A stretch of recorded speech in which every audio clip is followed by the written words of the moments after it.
Hey, what's going on, y'all? Welcome back to another episode of the Change What We Normalize podcast, where we break down disempowering stigmas to have powerful conversations. And I'm blessed and honored to have my sister and my first in-person guest right here, Brenda Phillips. She is, first and foremost, like, she got mad titles, but I'm going to try to, like, minimize it a little bit. She is a world changer. She is a business owner. She has an incredible apparel line, which we're going to get into. She is also leading with the youth right now. She's an expert and a specialist in that area. She's a speaker. She's a poet. Am I missing anything? It's a lot. That's cool. But I'm glad to have her here as my first in-person guest. We are making history right here on the Change What We Normalize podcast live from Rec Philly. Brenda, thank you. Thank you for having me. I'm so excited and honored to be here. Like, I'm really excited to be here. Like, right. I'm so proud of you. I'm so proud of you. First in person. I'm honored to be here. So thank you for having me. No, thank you. It's been a challenge, with our scheduling and everything like that. But I'm blessed to have you here. So I just want to jump right into it while I got your time, because I definitely don't want to waste that or take too much of it. Yes. I want to really jump into who Brenda really is. And there's a powerful quote, and I say this every episode, that your story is about you, but it's not for you. It's for someone else. So just to give everyone a little background on who you are, I want to dive into that specific quote of, your story. Like, how do we get to this point? How did we get to this point? Oh, my gosh. I am a little brown girl from a really, really small town. But even though I'm from a small town, I dealt with poverty. Both of my parents were addicted to drugs. I have 8 siblings. So I literally come from, like, when people be like, oh, started from the bottom. Like, no, I started from the bottom. I'm talking about our front door didn't even shut, like we pushed our table up against the door to shut it. And, I'm talking about we didn't really have Christmases or running water and septic systems. And I'm talking about I really started from the bottom. Wow. So it's only by God's grace that I'm here. So I'm very, very fortunate and very blessed to be here. So I'm just a little brown girl from a small town with big goals, big dreams, trying to make big things happen and making a big impact. That's who I am. But my story, honestly, is the reason why I do the work that I do when it comes to youth. So it has definitely become full circle and has brought me to this very place right here. Right. No, that first and foremost, that's powerful, and thank you for your transparency and sharing, because that's not easy to share. I come from very similar backgrounds with everything you were saying. Our door did shut, but the screen door was crazy because we didn't have the little net in the front, so you could just put your whole joint through that. But like, bro, our actual door though, you know how it has the 4 windows. One of them was cardboard. I lied to you not. Wow. Taped up with duct tape. Why did we think, like, if somebody was going to come and get us that nobody was safe out in the street? But it made sense, I guess. Yeah, no, I remember that hard time. Yeah. For me growing up down in Woodland, down in South Jersey, it was crazy because we normalized it. So it was like, It was nothing to it. It was just kind of like, it's another day. Like, all right, we're not tripping. But then I got older and then experienced more of life. And I'm like, oh, we was living. It's funny. We was wilding. Yeah, it's funny. Like, I love the title of this podcast, Change What We Normalize, because honestly, that is really how I live my life, because I come from that generational trauma and generational stuff. Yeah. Like, I'm not just talking like, oh, it hit me like with my mom's generation. I'm talking about like things that happened to me, happened to my mom, happened to my mother's mother. So it's like I'm in this space and place where it's like I am the first in my family to do so many things. And I got looked at like I was crazy because what they found normal, I just feel as though that God just always blessed me with a different vision. And I'm grateful for that vision. I never thought that what I went through was normal. I just knew that it was something better. I didn't know what better was. So I didn't know. I knew that living with roaches and rats was wrong, even though I didn't know anything different. I just knew that it had to be something more than what I was introduced to. And now I'm just figuring out what that more is. That's interesting because similar, the roaches, the rats, there's a lot of stuff that was like, yo, we know they there, but like this isn't normal. In a sense of like, I remember having to push through what I already knew and like how I grew up and how I was raised. And it was super uncomfortable to try to do something different. I was blessed because I had the avenue of basketball. So it allowed me to travel and see other things. And when I started to get exposed, I was like, okay, there's a different way of living out here. And we're not doing this at home. And as a trailblazer for my family, just like you're a trailblazer, it was very uncomfortable trying to do something new. Actually, I want to talk about that a little bit, being a trailblazer, for your family, for your community. It's a heavy burden to carry. It's a lot of pressure. It is. But it's necessary at the same time. If you want something different, for me, I already know what pain feels like. I know what suffering feels like. I know what lack feels like, and I want something different. Right. But being a trailblazer is challenging because a lot of times you're around your family and they just don't understand.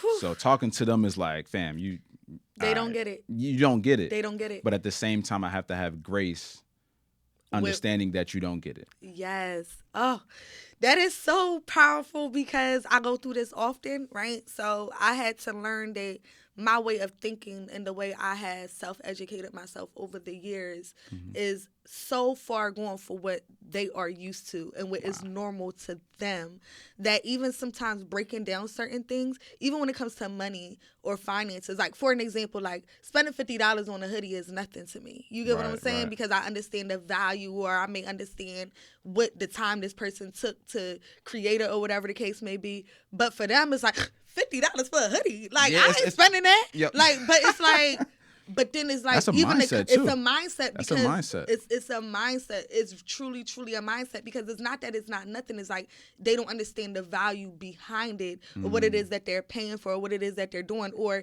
even when it comes to like investing. Like, I remember when I first started my nonprofit. Talking 9 years ago, I started my nonprofit, and my aunt literally was like, I took $1,000. I didn't know what I was doing. I bought like T-shirts and flyers. I did not know what I was doing. I didn't even have a business. My business wasn't even registered, nothing.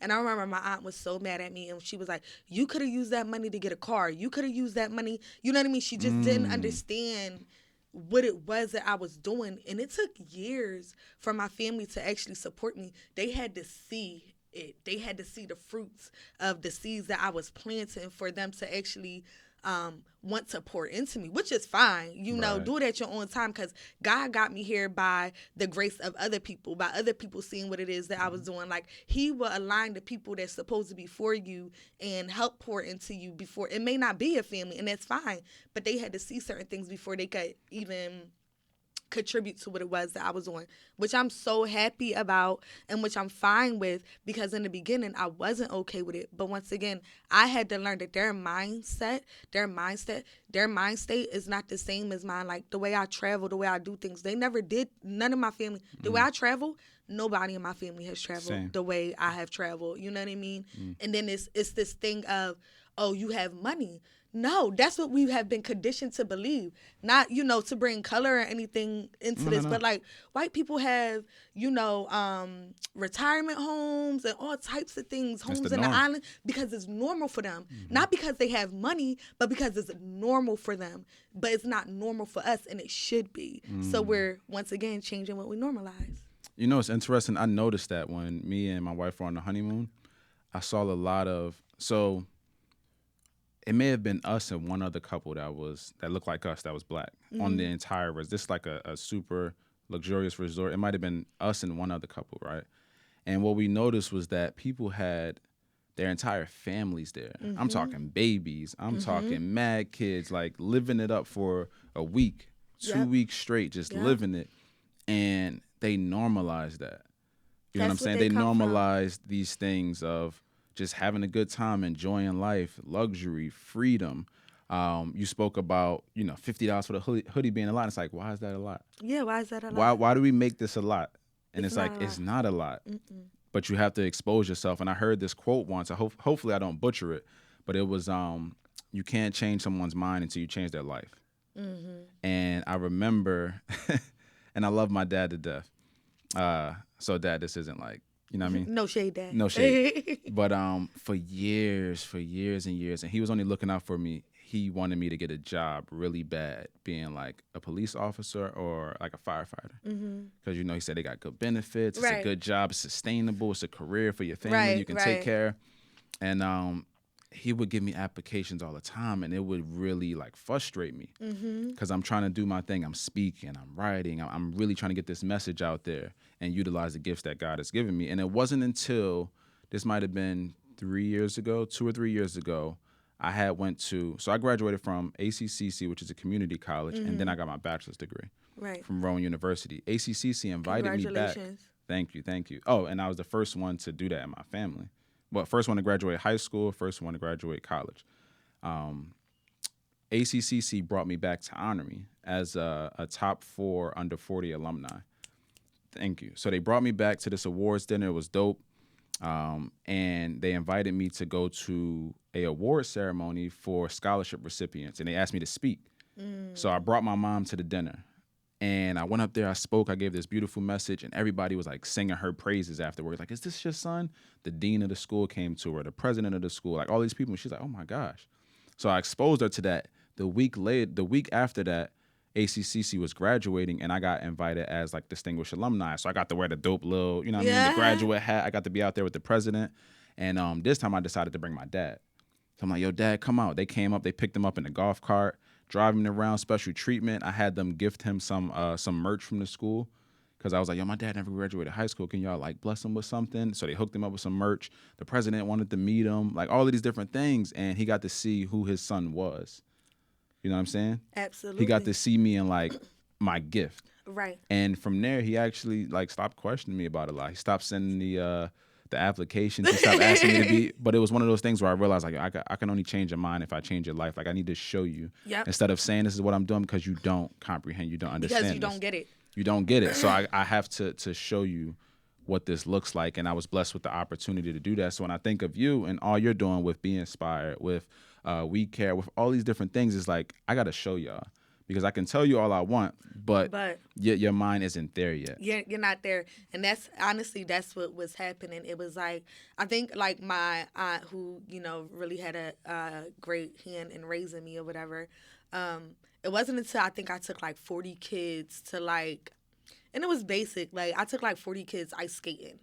But she couldn't believe that, like, I got a bus. Like, you know what I mean? She was like, you got a bus? And I was just like, yeah, I got a bus. Like, to take 40 kids ice skating. Because, once again, it's that exposure, you know? And low-key, like, even when it comes to my nonprofit organization, I tell people this all the time. Like, I do stuff with kids that I never did as a kid. So, I'm getting this exposure, too. Right. They don't even know. Like, it low-key be for me. Like, but it's to expose them as well.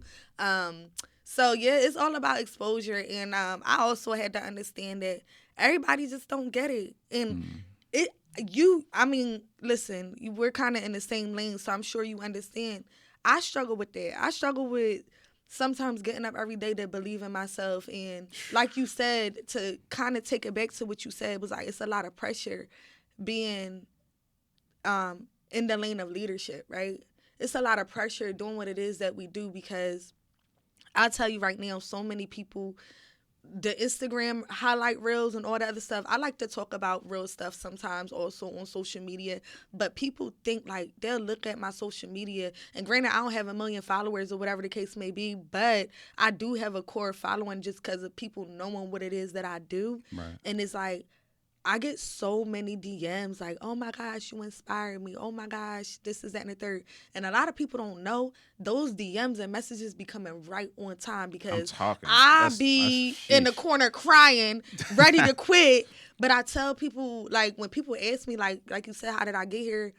I promise you, if I close my eyes and I think about what it is that, if I wasn't doing this, what am I going to do?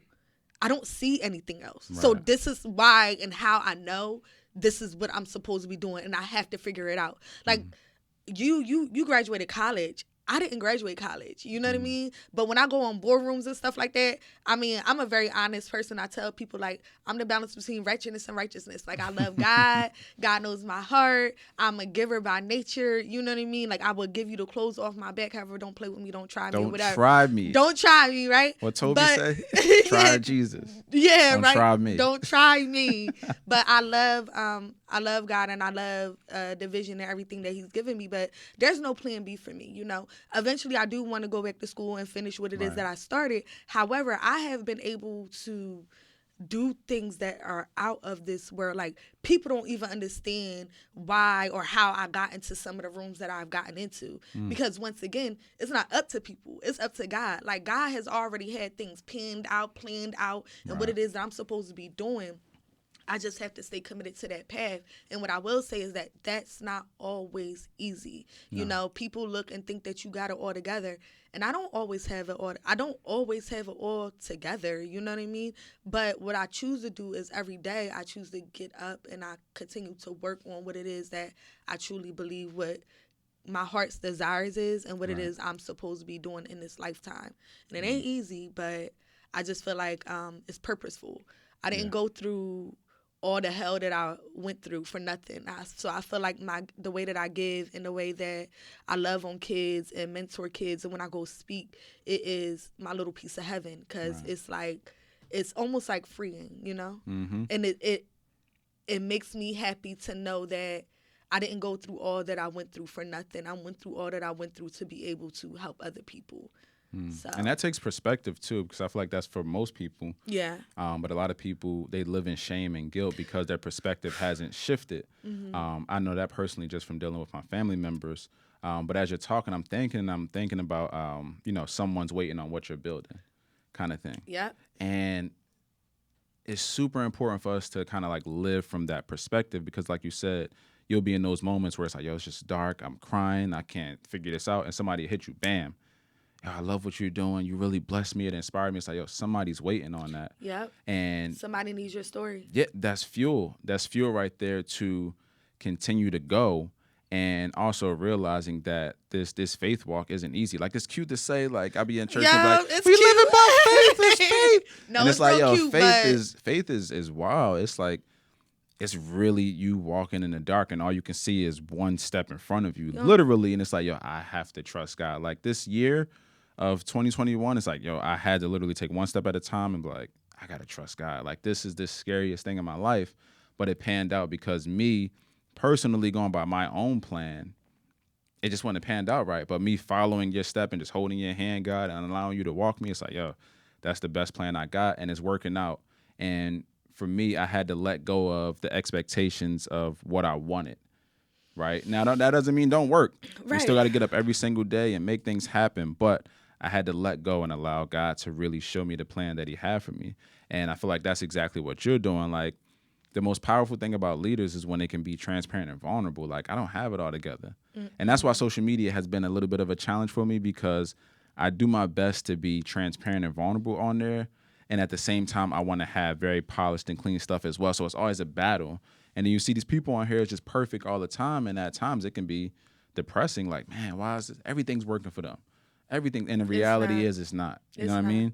It's not. And I can appreciate you because you're being super transparent. Like, look, I ain't got it all together. And I think that's why people relate to you so much. I always tell people, like, social media is just not real. Like, in a sense, like what you see, I always tell people, like, one of my, I say this humbly, but one of my greatest gifts is that I am really who I am. So Facts. I don't pretend to be anything more or less. Like, literally, like, what you see is what you get. I am who I am. Like, I'm not like this on social media and then like this in person, or I don't have like some secret life doing something I ain't supposed to be doing or whatever. Like, really who I am is really who I am. And a lot of people do struggle with that.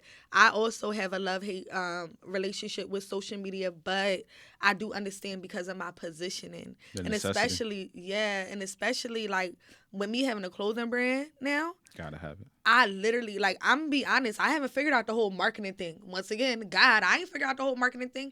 My consumers is straight off of, like, if I go speak somewhere and I have a table set up, that always gets me sales because, one, people get it now. Like, they connect to who I am, and then they connect to my brand. Like, I get it now. You know what I'm saying? So, like, I'll sell. Like, my sales would just go. And then just social media, just pushing it on social media, pushing it on my stories, Facebook, dropping links and stuff like that.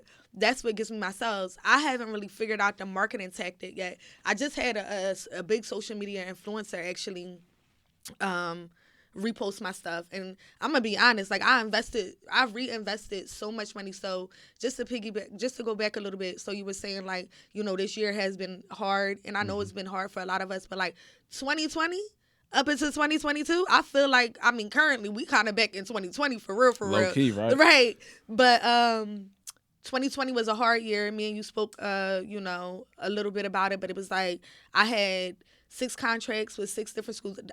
The day before they shut down schools, I just signed my biggest contract I ever signed. They wanted me to do 2 large presentations for their middle school and their high school. This was in what's it called? Willenboro. They wanted me to do 2 large presentations for their middle school, their high school. They wanted me to bring in a program, and they wanted to contract me out to be their keynote speaker for their high school graduation. Wow. All in one. The next day, school shut down. I cried like a baby, and I didn't know what it was that I was supposed to be doing. So I went through a lot with that. Then God had just came to me like one day. It was just like, I always got like little quotes made with my own shirts when I go speak and stuff like that. And it was just like, just sell, a couple of shirts, just see what happens. And basically, long story short, and I had a friend who also encouraged me to do it, whatever. His name was Ernie. He has a print shop. Shout out to Print Creations, Black owned. And he pushed me to do it. And I put like, I got 15 t-shirts available. They sold literally like 45 minutes. Wow. And then I was just like, all right, God, all right, I see what you're doing, okay. And then, so that happened, and then it just kept going. It went from a basic t-shirt to another t-shirt design to sweatsuits to hoodie, and now, like, I'm in this process where I have an overseas vendor, and what I felt like COVID was like a gift and a curse. What I felt like COVID did was, once again, you know how they say like you need multiple streams of income. Right. See, before COVID happened, I was always in a mind state of, oh my God, I figure out how to do what I love and get paid for it. This is what I do. There is nothing else. I did not think in my mind there was no other avenue for me. Like, This is what I do. I develop contracts, curriculums, and programs for schools, for social and emotional learning, trauma-informed. I can give you the whole spill. This is what I do. Clothes was never my lane. I never thought selling like apparel outside of selling a t-shirt to raise money for my nonprofit. I never really thought about selling clothes. So what this did was it created another avenue for me to be able to still gift my words to the world, but without me physically being there. Wow. So innovation, right there. Right. So, it's just, I don't know. So now God has created another lane, and it's like my new baby, because he had seen that I had mastered the whole being in the schools. And I didn't feel like I mastered it, but he felt like I was ready for something else. And then COVID happened, and it forced me to be ready for something else. It's something about obedience, man. It's something about obedience. Like, yo, God, I don't really know. This don't make sense. It don't. But it's like, I'm going to just be obedient, because I know that, partial obedience is disobedience. Right. And as I'm listening to you, I'm thinking of, being obedient, but also realizing, like, it's going to be uncomfortable. Like you said, you were never thinking about apparel. Never. It was never something on the side, but it's like, I'm going to be obedient. You gave me this vision. Everything shut down. And I was scared. Scared. You know what I mean? Yeah. And it's like, but look what it panned out to. Yeah. Now you're doing, different gatherings. You're selling your merch. You just did something not too long ago at where was that? The outlets? Yeah. So the Gloucester outlets, if you're familiar, it was actually a really huge deal for me. Shout out to Avenue Black. Shout out to Avenue Jason, Black. Charles J from Urbane. He is like, he's dope. Like, he's fire. He's like a real life designer, be having celebrities and stuff, his stuff or whatever. He mentored me, because I'm the type of person, right? I go crazy. So if I'm going to do something, I want to do it, right? So I ain't know nothing about apparel. Now I go into stores and I be feeling like clothes and stuff like that. Right, you been there like this. Like, yeah, I be like, okay. This ain't the right quality. I want to know. I don't want to just sell anything to people. Like, I don't care if it is a basic t-shirt. I want them to be able to wear that t-shirt 30 times and wash it. You know what I'm saying? Facts. I don't care if they spent $25 or $50 on it. I want to produce quality, because I care about what it is that I'm doing. So I'm the type of person, like I said, I go crazy. I was just like, all right, well, I want my tags and stuff, and I want, when it wash, I don't want to get the little fuzzy things on them. I don't want that. You're hurting my soul. Yeah, so that's not what I want. I don't want my stuff to have that. Like, how do I figure that out? And then I started researching without him. And I think that he kind of seen like just how hard I was going by myself. But what if I had a mentor? What if I had somebody who just believed in me? And he really believed in me. You know what I'm saying? Right. And he would sit down with me.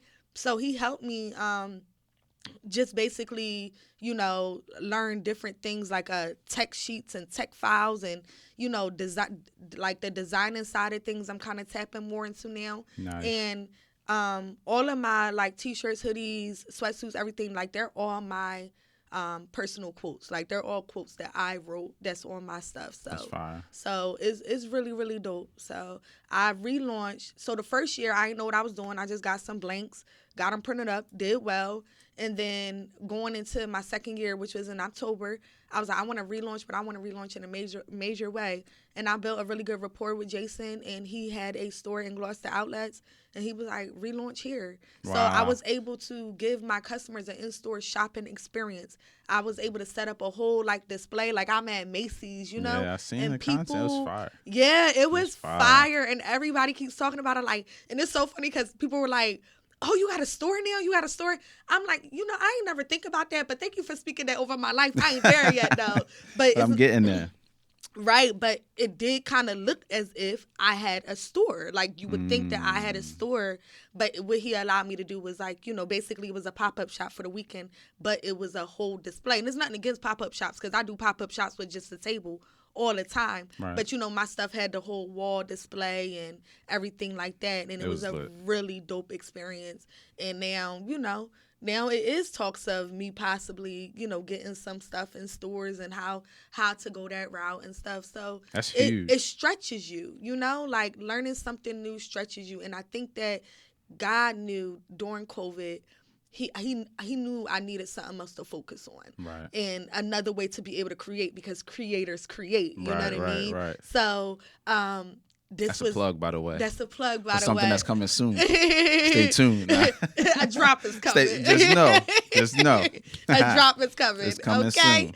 So, and it was just my way to continue to create outside of what I thought was just my norm, right? So I had taking the limits off God. It's taking the limits off of God. It's taking the limits off of me because I limited myself, and I'm still scared as hell doing this. That's crazy how we do that. We limit ourselves. We do by what's around us or what we have or what we've currently done. It's like, yo, you can really do some phenomenal. And the wild thing is this: you're like me in this way where I'll hype somebody else up, like, yo, you can do this, this, and this. And it's like, well, what about you? It's like, nah, I ain't got it. And it's like, yo, the reality is like, yo, we have that greatness within us, and we can see it in everybody else, but we can't see it ourselves. And that's tough. My best friends, I don't know why, but people speak this over my life a lot. Like, you're going to be this, you're going to do this. I don't even want to say the stuff that people do say it to me because I'm not sure if I believe it. But I do believe, like, I am put here to impact the world, however that may be. And I'm already doing that, and I know that, and I'm confident in that. Like, I'm very, very confident in knowing that I'm literally in my calling. And I just want to stay in that lane. I don't want to go out of that because I don't want to get lost in whatever. So that's why I do, work on staying humble and understanding that this life that God has allowed me to create was all during because of my obedience of what he has told me to do over the years. Right. Even when it's been super uncomfortable and even when it's been so scary and even when I wanted to quit, but I didn't. But I wish that I did see myself the way other people see me. I think that I would be further along. I mean, we have a good friend named Les. Les tells me all the time. You a beast. You should be doing more lives. You should be doing this. You should be doing that. You will do. But the crazy thing about it is, how long it took me to get in front of a camera? I hated being in front of a camera. So we're our worst critics. But I don't know. It's interesting because Les is in the same vein as well. I talked to him about it. I'm like, bro, you can be doing this. He's like, I'm like, it's something that we have to work through, and I believe it's something that comes from childhood of not being validated enough. I know that was a huge thing for me, not really feeling that affirmation. So I never seen myself in the light of like someone doing great things until you look back. And I remember my wife one day she was telling me, I was really going through it one day, and she was like, think about all the stuff you did this year and write it down. And I sat and I did that. This might have been in 2020 or 2019. And I sat down, I just wrote out all this stuff, and I was like, dang, it was a hell of a year. And she's like, yo, you've been doing great stuff. Like, you have to stop beating yourself up. And I had to get to a place where I stopped feeling like an imposter, and where I released like shame, of who I really wanted to be and who I was trying to become. And when I did that, I think that was the year I actually got baptized. Oh, wow. And I was like, yeah, I'm just going all in. Like, I can't be lukewarm with my faith, and I can't be lukewarm with what God Ooh, is I telling me like to that. do. So I just went all in, and I stopped really valuing opinions so much. Mm-hmm. And I started to think about what was in my mind and putting that out into the world. And that just, it changed everything for me. And I still have my challenges every single day. Like, it's a constant battle every day, of fighting off that imposter syndrome every single day. Imposter syndrome is a mother, okay? It's funny because I actually just went through something like that, I want to say last week. So what happened was I was struggling with some things, but what I did, I started going through my phone, and I write like you do. And I was just like, something that people say to me, you ain't regular. You not regular. And I'm like, nah, I'm regular. Like, I'm chilling. Like, no, you're not regular. But what I did was I had actually made a little video and I posted on social media, like with a little voiceover. And what I did was I just did this video and I added like a bunch of pictures and stuff of work that I've done over the years, so I could visually be like, Brenda, look at the stuff that you've done. And you're sitting Give here yourself some credit. and I wasn't giving myself, and I'm gonna be honest, after I did it, I felt a lot better. And it's the thing about it is that I am regular. I'm a regular human being just like anybody else walking these streets. But like I said in the beginning, I just choose to get up and operate in my gift. And that may be the difference between me and someone else, you know?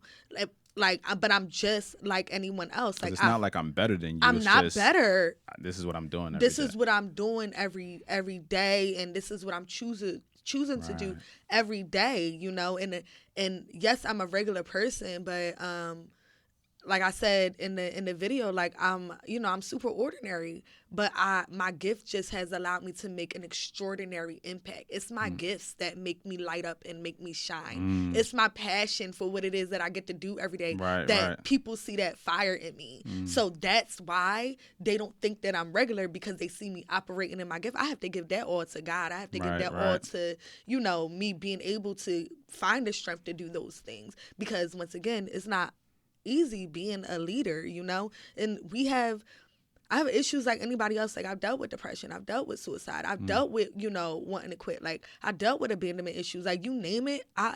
And like you had said, like shame and doubt and resentment and fear, like all of those things, because I hated telling my story. I did not like talking about the things that I've been through at all. I hated being the friend in the friend group that went through all of this traumatic stuff. I didn't know up until I was 24. I knew nobody that even encountered half of the things that I've been through up until I was 24 years old. You know what I mean? So it takes a lot of growth. It takes healing in order to continue to walk in this path, So it's interesting because as you say that you didn't know anybody, it's like it's actually more people who went through similar things than we think. But we always feel like we it's didn't just talk about us it. and we're alone, and it's like it's just me, and it's like, nah. To be honest, there's probably several other people in the room that went through something very similar that you can actually talk and converse with, but we haven't normalized those conversations. So while we're on this topic, just talking about mental health and things like that, we see you now. We see you doing amazing. You obviously have some practices and some different things in place to keep your mental health intact. How did you make it through those very dark seasons and turn it into something positive when you didn't really have that around you? So one, I have a very amazing friend group. Everybody talks about how you have to believe in yourself, and I think that's very, very important. But I think that it's also that you surround yourself with people who believe in you in the moments that they remind you, in the moments that you don't so much believe in yourself. Right. Like that's very, very important to have those people around. And my best friends, they have always affirmed me, and they have been the ones that they have been the ones to basically keep me on track. Also, I I want to say like 25, 26, I started therapy. Mm. I went to therapy, and I'm an advocate for therapy, Same. especially with being someone who's been through the things that I've been through. Like, I jokingly say, like, I have like one of those saving Isaiah stories. You know what I mean? Like, one of those stories that is like, if I told you half of the stuff that I've been through, you would not believe me. And me and my best friends joke about it because they've been my best friends since we were kids. And I'm like, if y'all were not around when I tell people certain things, they be like, nah, she lying. She being dramatic. Right, But the right. fact of the matter is, I'm one of those people who have a story for everything. Unfortunately, but fortunately, because I've been through so much, and now I'm at a space in my life where things are like mad stable. I'm able to, think through things. I'm able to process things. I'm able to learn how to heal and forgive and let go of things. I'm able to grow from things. So now that I'm in this space and phase in my life, I'm able to also give and help others because I've been through certain things. But I want to say, I definitely could say my friend group, and God must have known what he was doing, because I Right. promise you, all of my friends, all of my closest friends are therapists, psychiatrists. They have all these titles under their name. I'm the only one who has not, like, I haven't graduated college or anything like that. But yeah. So he must have known what he was doing, because he has me surrounded around amazing women, and they're like all, therapists and stuff like that. And then I definitely accredit my therapist. Going to therapy has saved my life. Like, going to therapy has been one of the most amazing things that I could have ever chosen to do for myself. And I go every Thursday. Like, every Thursday. I don't care if I don't got nothing to talk about. I go to therapy. I love it. Yeah. I love the fact that, we're talking about this, and that's a huge reason for this podcast. So when I started this podcast 2020, it was around the time when everything shut down. Okay. And I felt like I had to get something out. So I See? You created a lane. See? literally I took my cell phone, I had a mic plugged into it, and I just recorded. And it would just be me. But I wanted to normalize conversations around mental health, because I knew people were going through stuff at that time. I was going through stuff at that time, and I wanted to get it off my chest. So I did like 30 episodes just talking and recording. And obviously it's led to this point. But a big part of this platform is normalizing those conversations around mental health, emotional wellness. How do we get through things we went through, right? Resources. You talked about therapy. I want to normalize people going to therapy. Like, it's a thing. It's like Therapy's a gym membership. dope. It's dope. Yeah. Now, I tell people all the time, you have to find the right therapist, because a lot of people quit after the first.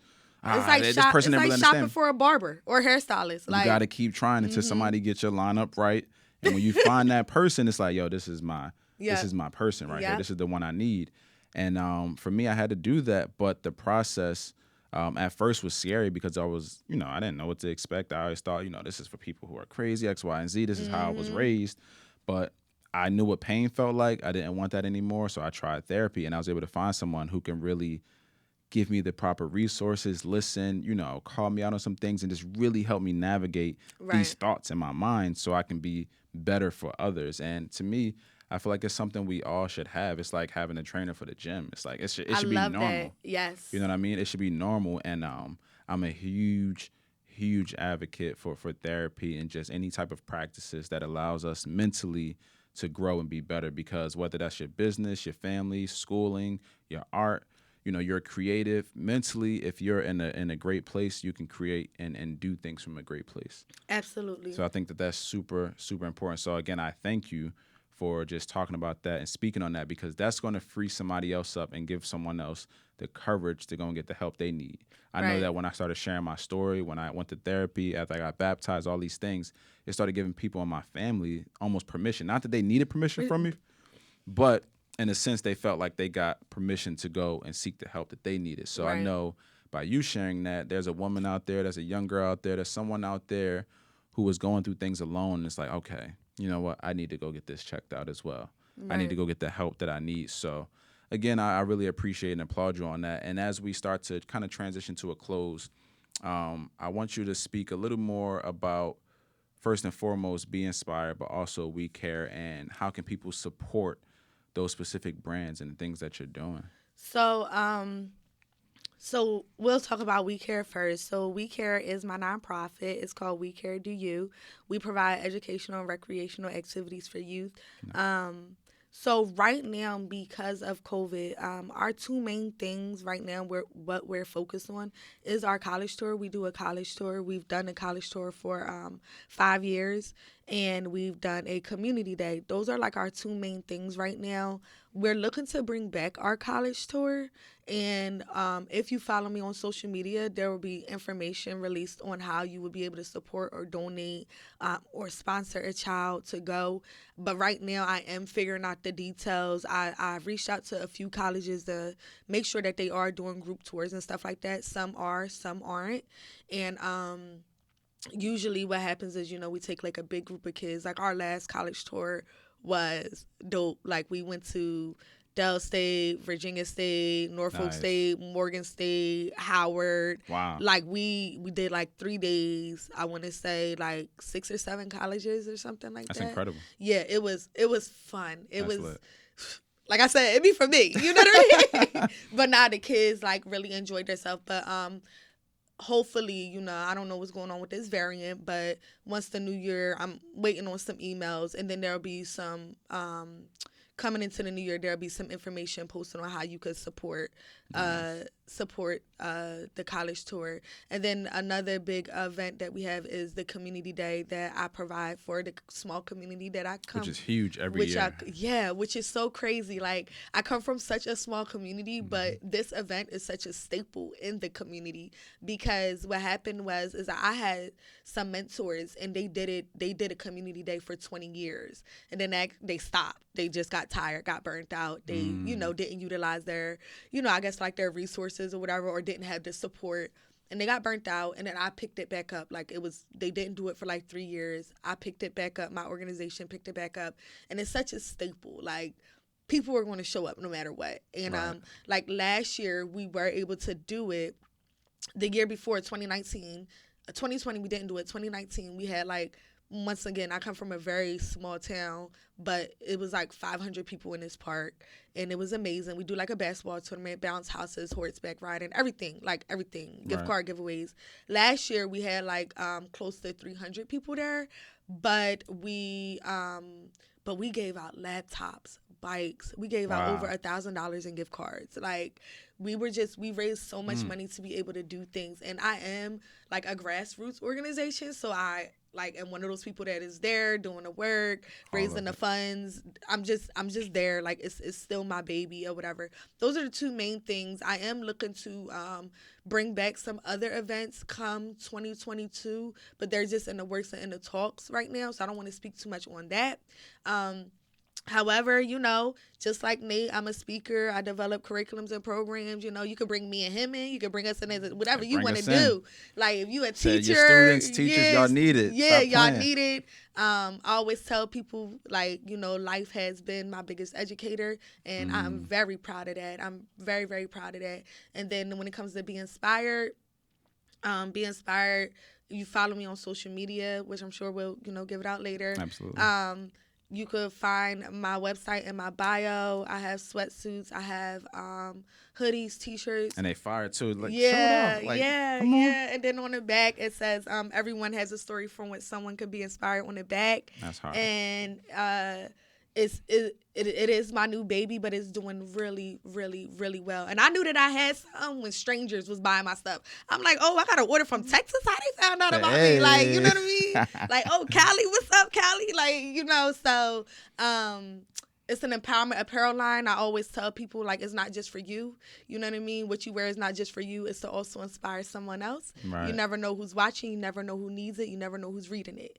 So That's good. So, that's what Be Inspired is all about. And once again, that it was birthed through COVID. My name is Brenda. Everybody says I inspire everybody. So that's where you get Be Inspired from. Creative. So, that's just like a quick wrap up about me. I'm also, like you said, I'm a poet, like you said, and a speaker. I am actually working on my first event. Yeah. So, yeah, like a one-woman show type of deal. Oh. So scared. a good friend of ours, Lewis, he has pushed me to do it for years. Wow. So it's me, once again, getting uncomfortable. Stepping into that greatness. Come on now. Stepping into the greatness. So, those are a few things that I have going on. And, if you follow me on social media, you'll be able to keep up with all of that. Yeah. And while we're talking about that, go ahead and plug your social media, how people can get in contact with you, purchase your stuff, support We Care. My social media is at Miss We Care, MSWECARE, and then my clothing brand is at Be Inspired Collections.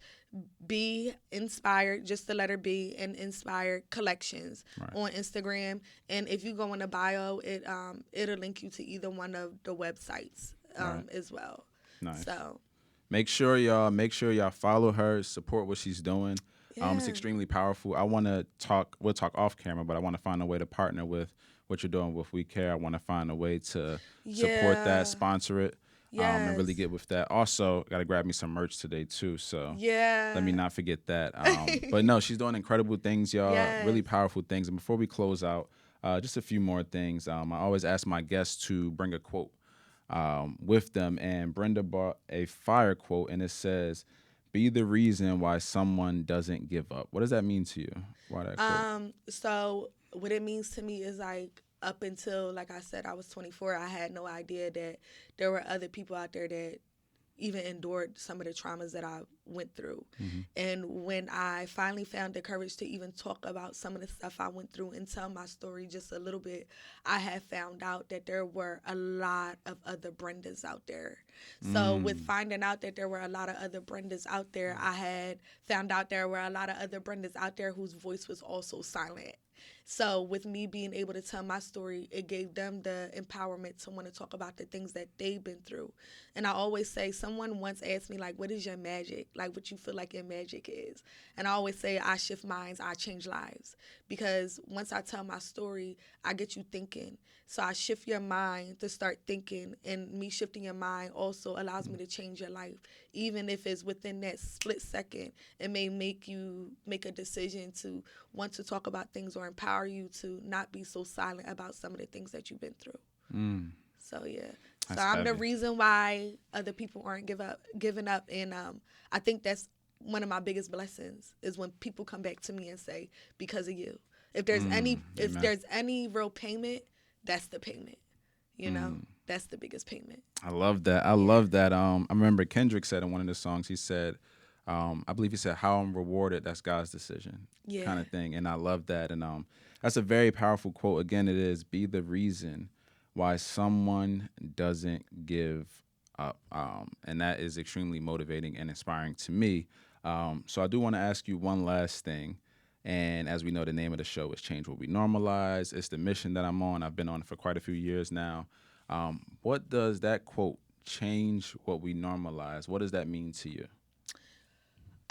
Change what we normalize. What it means to me is creating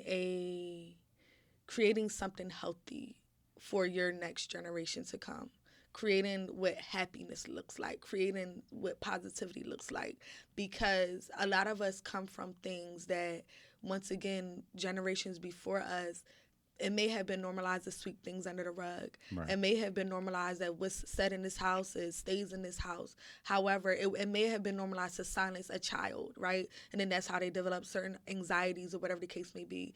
But changing that aspect of things and giving our kids voices and allowing them to see, like, you deserve luxury, you deserve happiness, you deserve peace, you deserve stability, or whatever it is that may look like. So you want to take whatever it is negative that you come from and you want to change it to something positive. So that's what personally what I have been doing with my personal story. Wow. Yeah. I love that. I love asking that question and just hearing the different answers. And yours was so beautifully articulated and powerful. And again, I just want to thank you for being a guest on here. This was awesome. This has been dope. This has been history made. It's been incredible, and we just have great things coming. You have great things coming. And we're going to continue to support Brenda and everything that she's doing because she's doing the work.